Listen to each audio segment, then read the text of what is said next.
కశ్మీర్లోని పెహల్గాంలో ఉగ్రవాదుల దాడికి నిరసనగా నెల్లూరు జిల్లా ఆత్మకూరులో క్యాండిల్ ర్యాలీ నిర్వహించారు. ఉగ్రవాదుల దాడిలో మృతి చెందిన వారి ఆత్మశాంతికి క్రొవ్వొత్తులతో నివాళి కార్యక్రమాలను నిర్వహించారు. ఆత్మకూరు పట్టణంలోని మున్సిపల్ బస్టాండ్ వద్ద నల్ల బ్యాడ్జీలతో నిరసన తెలుపుతూ ఉగ్రవాదం నశించాలంటూ నినాదాలు చేశారు. బీఎస్ఆర్ సెంటర్కు చేరుకుని మానవహారం నిర్వహించారు.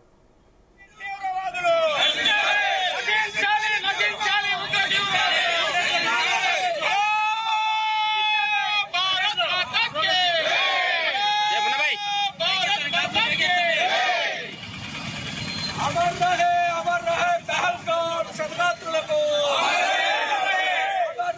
अमर रहे पहलगाम शरणार्थुలకు శిక్షించాలి పహల్గాం టెర్రరిస్టులను శిక్షించాలి పహల్గాం టెర్రరిస్టులను నిషేధించాలి ఉగ్రవాదం. పెహల్గాంలో ఉగ్రదాడి దేశ చరిత్రలోనే ఒక చీకటి రోజుగా నిలిచిపోతుందన్నారు. ఇలాంటి దాడులతో భారతీయ స్ఫూర్తిని చెదరగొట్టలేనన్నారు.